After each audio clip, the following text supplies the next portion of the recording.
Welcome to another episode of the Curious Mind podcast. My name is Gabriel Ellis. I'm a psychologist, psychotherapist, and philosopher.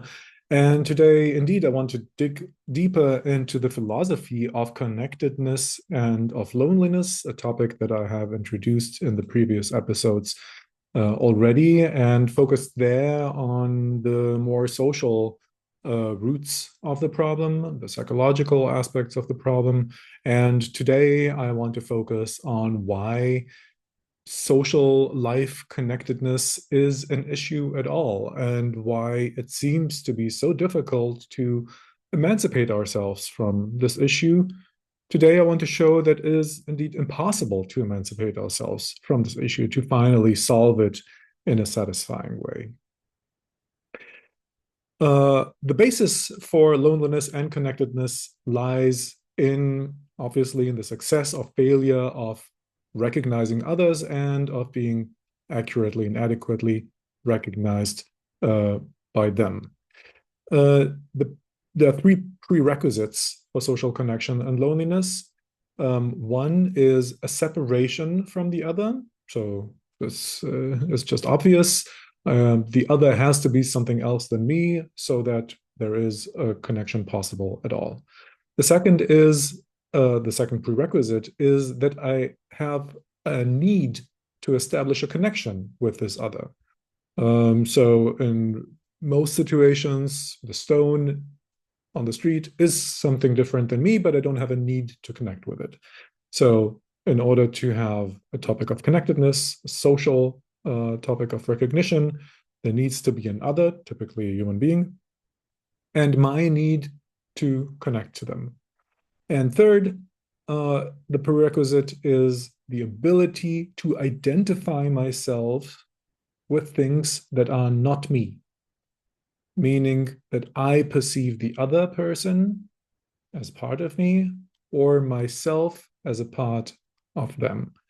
And this sounds a bit cryptic, maybe, but if you think about close human relations, intimate relations, close family relations, especially as children with our parents or siblings, then it becomes clearer, especially on second sight and when you analyze the feelings that you have for each other, that there is a certain aspect of possessiveness or identification more generally taking place where I behave and feel and communicate as if I belong to them or they somehow belong to me. And part of therapeutic processes, for example, is often enough to reduce this automatic sense of possessiveness so that the most unhealthy aspects of relationship, which is to control, get reduced so that the other has the possibility to discover the freedom, for me to discover my freedom in relationships. And usually this has a healthy impact, especially on relationship circumstances that are difficult or unhealthy. Anyway, this sense of identification, this potential of identification with others is fundamental for the human mind. And I want to give you examples for the complexity of this all. The relationship with the other, so to speak, does not begin with birth, with language, or with the presence of other people, but it starts already in the womb. The embryonic consciousness first perceives its own body and sensation, right? So this is something that we know embryos in the womb do experience. They experience a sense of the body and they have sensations. And to a certain degree, they have very elementary feelings like pain. And here already we see a blurry line between me and others. This is a common theme in this topic. The lines are blurred. The lines between me and the others are blurry from the beginning to the end, and the beginning is in the womb. So when I experience pain, for example, there is an aspect in this pain that is other, and there is an aspect that is me. The aspect that is other is that the existence of this pain, the coming up of the pain, is partly due to circumstances. For example, something happening within the womb, or there's a growing pain, or there can be some chemical imbalance. But either way, this is an outside circumstance that is one of the roots of the pain. On the other hand, the pain is not completely other. It is imposed on my consciousness by circumstances, but the fact that it is in my consciousness immediately makes me relate to it. So it happens within the vessel of my experience, which is me, and yet it is caused by outside forces, which is the other. Uh, Philosophically, if you're interested to get into the depths of it, it is Hegel, of course, again, Hegel, which I've mentioned so often as being such a rich and fertile source for psychological speculations within philosophy, speculations in the best sense. Hegel describes in detail the complex process of the mental development as a dialectic, as a movement between the other and me within me. Or to put it in less cryptical terms, self-growth uh, includes understanding more and more how the experience within me belongs or is based on other elements that are not me.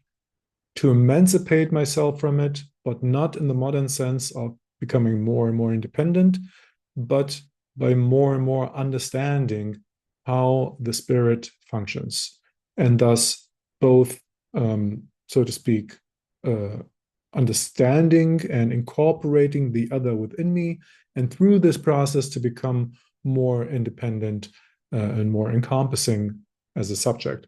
It is a difficult process. Also, when you read Hegel, you will see that this is difficult to understand, but basically, it always involves new levels and new understandings of what the other inside of me is and what I am within me. And again, to bring the example of pain or any kind of experience, both are there, the other and me at the same time, and there is no way to draw an artificial distinction there, meaning that it is not possible for me to establish who I am in the exchange, in the relatedness to others. I will never be able to reduce it to this is me, this is you, and it is a pure interaction between individuals that we're engaged in. There's always a sense, there's always a process of identification that takes place where I am identified with parts of you, and especially when it comes to humans, with how I perceive that you see me. In other words, I might fall in love with a person who finds me attractive because I'm interested in people who have a certain perspective of me. So there you see the blurry lines. There you see an example of complex identification. Okay, to go back in the development of humans, so I described already that the blurry relationship to the other, not in the sense of humans yet, begins in the womb. Now, children, typically until the age of 7, they continue to have very complex and very blurred relationships with others, and not only to humans. Young children have quasi-social relationships after birth. They tend to attribute, to project mental qualities, not just to humans, but also to objects. They play with dolls, they play with toys, they play with objects, they talk to them, and they even imagine that those objects talk back to them, that those objects have relationships with them. It shows how ready the human mind is to project a relatedness, a connection, even to lifeless objects, in order to enact a social principle, a quasi-social relationship. The first one to deeply describe these processes in children was the Swiss cognitivist or cognitive psychologist Jean Piaget, he called this principle early childhood animism. To animism, anima as a word for the soul, so that children assume that objects have a soul. So children, therefore, not only utilize social interactions with people, with their parents, with siblings, with other children, with kindergartners, but also project these quasi-social processes onto objects with which they have partly been identified. This is most common with toys that they love very much. There's clearly a sense of identification going on where they feel that this toy belongs to them. It gets incorporated into the mental sphere of animism within them, but in the way there is also the opposite process going on, that children perceive that they are the possession of these objects. Going on to put a perspective on childhood in general, I want to mention a fundamental aspect that really cements this enormous importance of other people in our lives. And this is the extremely long phase of the dependence of children. It was Freud and then very much Lacan after him who emphasized that human children are helpless and dependent on others for significantly longer time than other animals. You can watch any animal documentary if you see how horses give birth, and the youngling will be able to walk around only hours after birth. How long does it take for human children to be just bodily so independent that they can move around and seek the mother or go to play? It takes many, many months for children to just gain the control over the body in a sufficient way that they can just move. And this is extremely unusual in the human realm, in the animal realm. There are other animals whose children are also dependent for a very long time on their parents, and usually these are also animals that have complex social interactions. This longstanding dependency of children to their parents makes them extremely receptive to recognition, to love, to support. And even more importantly, children grow up identifying themselves with the main people around them. And not only that, but also with the image that these people have of them. This is what I can observe regularly in my clinical practice. Children have been grown up in an environment where the parents believe that they are maybe lazy, maybe not attractive, they were criticized often enough, and children cannot help but to take over this image that they have been presented to them by the parents and to incorporate it into their own identity. So there you see a complex hall of mirrors, so to speak, that children seeing the parents as a very significant, important other in their life, coming with the ability and the necessity to identify themselves, and then they get presented an image of themselves so that the parents have an image of the children and their characteristic and the personality, and the children start to identify with that image. It's a complex relationship of otherness, identification, and identity that encapsulates the social problem in the sense that the child is never fully independent. In fact, it grows up in dependence, and it continues to have dependent relationship in its adulthood, even though for the sake of mental health, there is a certain degree of independence possible. How alive this process of identification is you can observe that with still how many people have the romantic ideal of symbiosis in a relationship, that two people belong together until the rest of their life, Many couples even have the expectation that they can read each other's mind. For example, in the attitude of, if you knew me, if you truly loved me, you would see how I'm suffering, how I'm struggling, and you would have come to me to ask me what is wrong. This is a very widespread attitude among couples. And there you see how pervasive and still among adults, how widespread even this ideal of symbiosis and identification and possessing each other is. Now I hope I could describe how necessarily blurry uh, the recognition of others and being recognized by others is. Again, if you want to take a deeper look at that, then take a look at Hegel and the subjective mind, chapters on the subjective mind and self-consciousness in Hegel's later philosophy. If we zoom out and go to a intellectual and spiritual realm where some of those components that I just described are seen in a very critical light, then of course we end up with Buddhism. Original Buddhism addresses some of those core elements.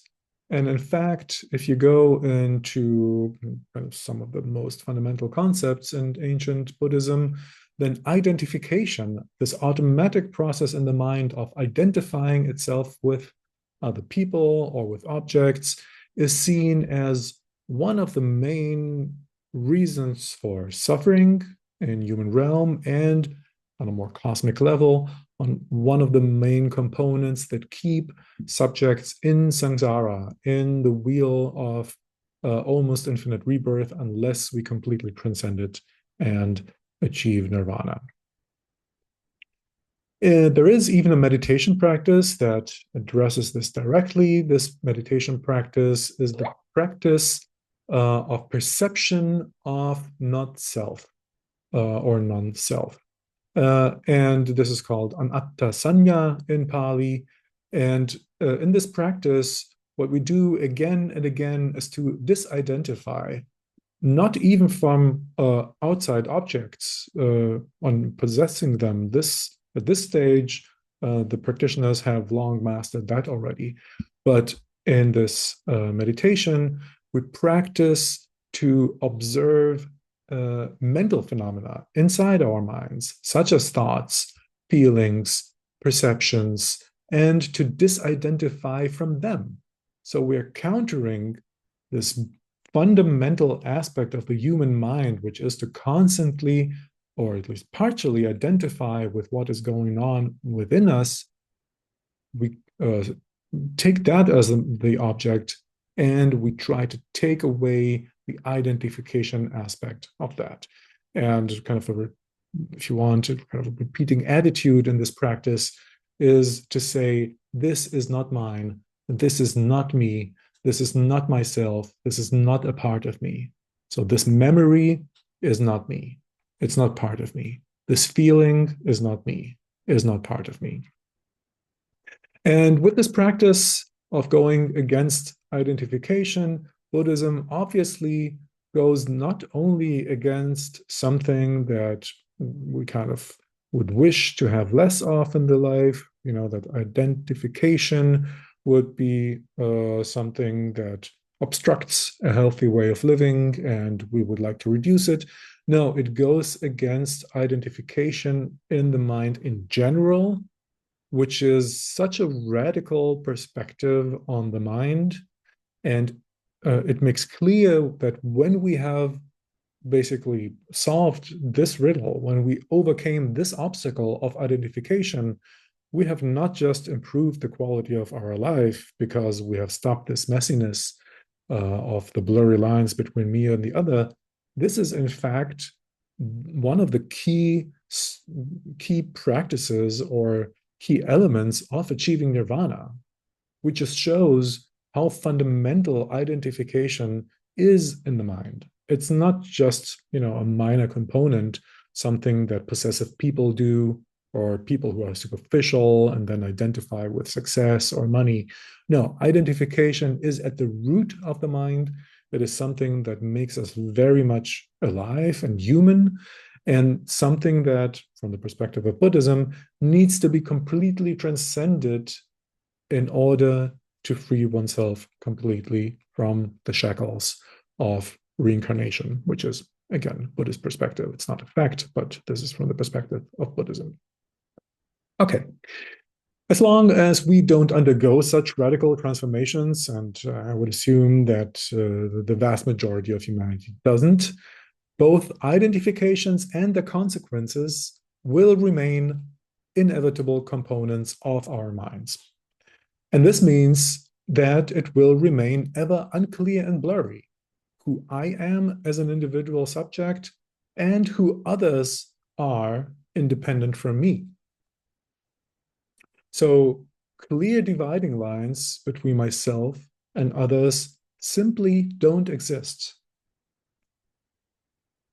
And therefore, other people necessarily retain an influence on my inner life. Most importantly, my intimate partners, my close friends, my family members, but to a certain degree, also strangers, and certainly society in general, because society dictates so much about the symbolic codes that we are embedded in, the sense of security that we're embedded in the culture that we have.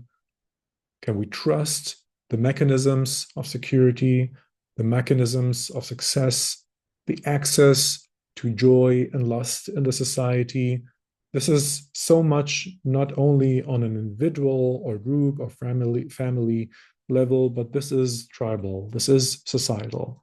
And in as far as these are important aspects to us, to our mental life, this automatically means that also to this I will have a blurry line where I cannot fully distinguish who I am and what society is.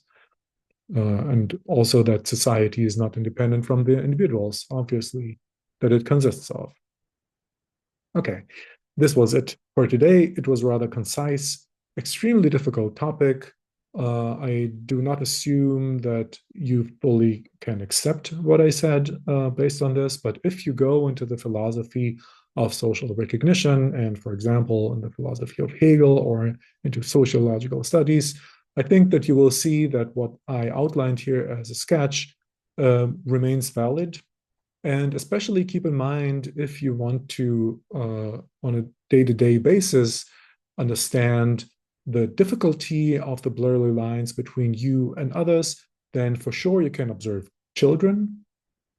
You can observe yourself and ask yourself if you have completely transcended those mechanisms that keep children entrapped into those blurry lines.